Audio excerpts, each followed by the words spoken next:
Hi, I'm Randy Beeman, Director of Emergency Services for Cumberland County, and today I want to talk to you about hurricane preparedness.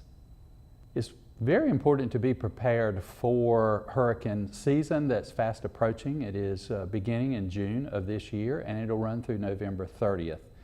Preparedness is very important for all of us as citizens, not only in Cumberland County but throughout North Carolina, in that it is all about safety, protecting yourself, life, and property.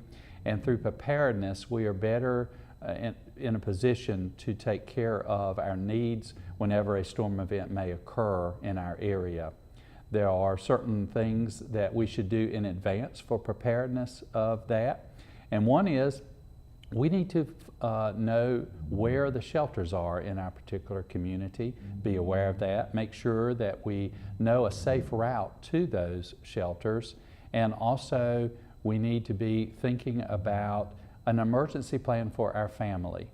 And that is contact information, where we can reunite if we currently are at different locations, certain numbers that we know how to get back in touch with each other. And during those preparedness, and this is all part of preparedness for storm events. Hurricane Matthew had tremendous impact here in Cumberland County, as well as in the eastern part of North Carolina.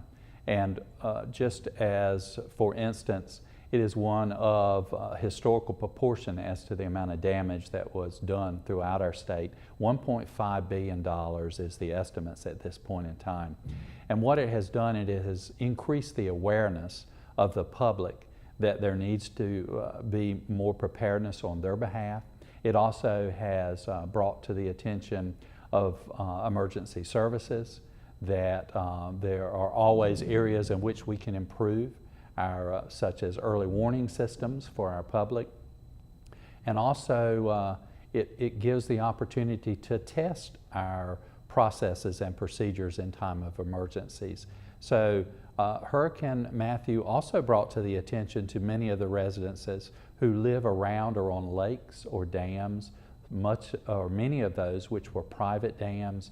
And there is an awareness now of the need to more closely monitor those structures and situations. And it also has brought to light areas of which there's always room for improvement as to locations of shelters. Also, there's a great emphasis on how we can improve our responsiveness in areas of swiftwater rescue, and then in the prolonged aspects of many days and situations for our general public who even today are still living in, are not at home, and they're still living in hotels and are working to re-enter their residences or to find housing. Currently, even today, approximately 6 months after the event that occurred in October of 2016. So we have learned quite a bit. There are programs that are moving along in process to help in the recovery mode. The state of North Carolina also through the Department of Emergency Management working with FEMA representatives, and we are currently in a program of resiliency, and this is how do we become a more resilient community, a more resilient county, as well as the state of North Carolina. The state of North Carolina is a leader in how we do emergency response, not only just in hurricanes, but in other events.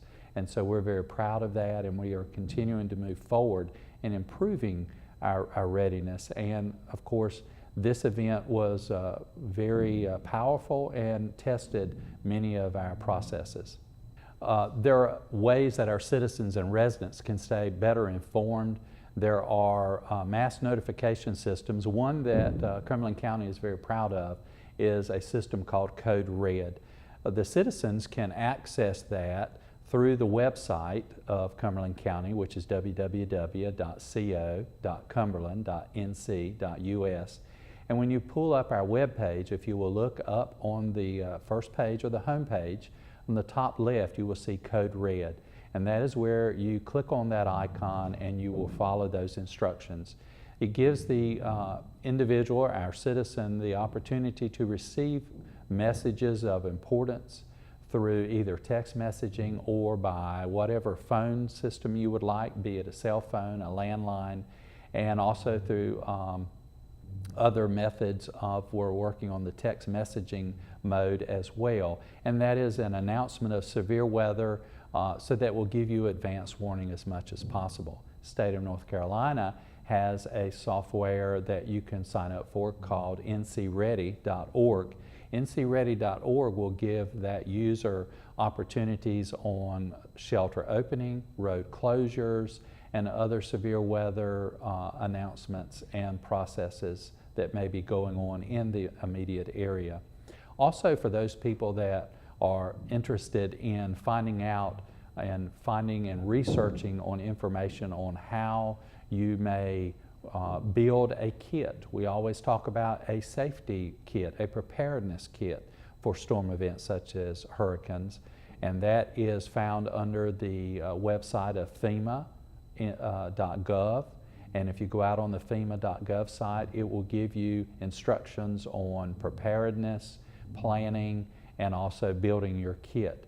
We often don't realize that in our daily living, what will we do without electricity?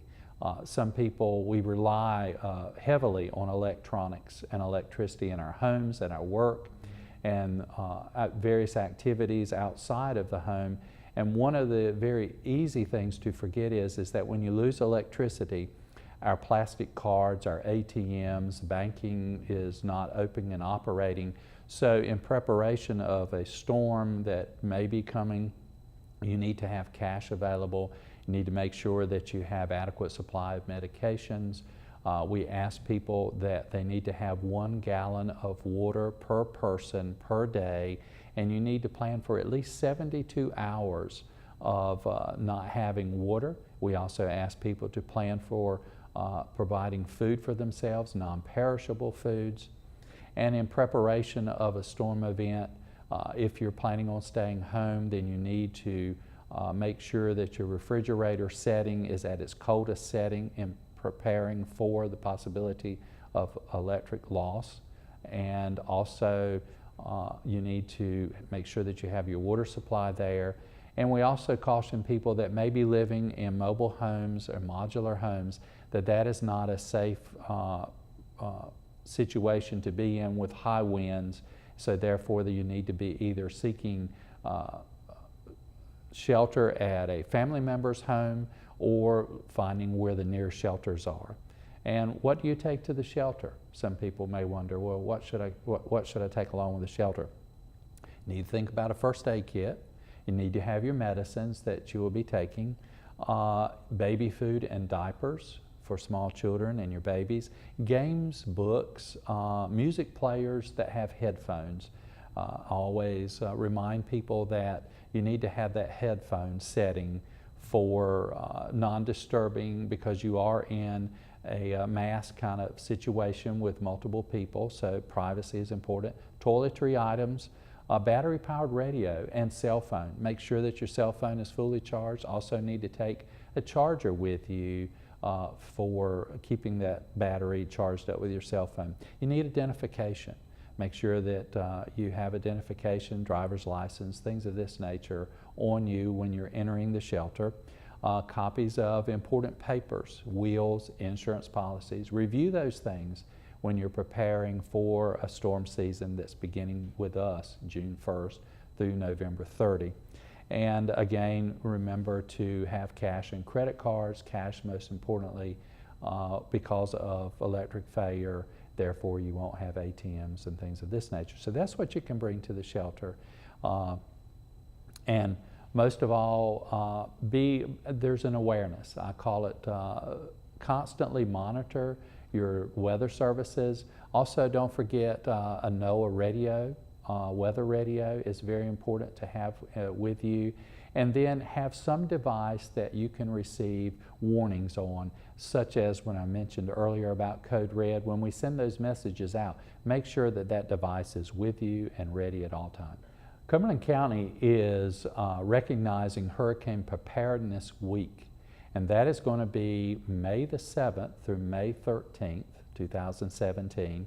And during that week, we ask people to get ready, build those safety kits, make yourself aware, build those family plans that you know in a state of emergency or in these events, that you know where you're going and what you're going to do, and what, even after the storm, how you will respond to those situations. As citizens during the season, hurricane season, or all during the year, we ask them that follow us on social media through Cumberland County Emergency Services as our Facebook, our Twitter is Cumberland 911, and certainly follow us through the regular media and news broadcast locally, and following all of the opportunities here for Cumberland County Emergency Services.